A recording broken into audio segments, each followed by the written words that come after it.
நான் கொண்ட நேரம் தேனாக நீ வந்து சீராட்டத்தான்.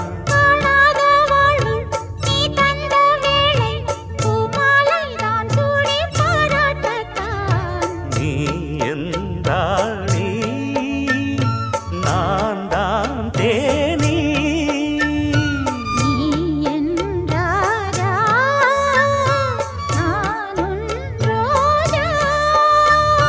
தெய்வீக பந்தத்திலே நான் கண்ட சொர்க்கம் இது.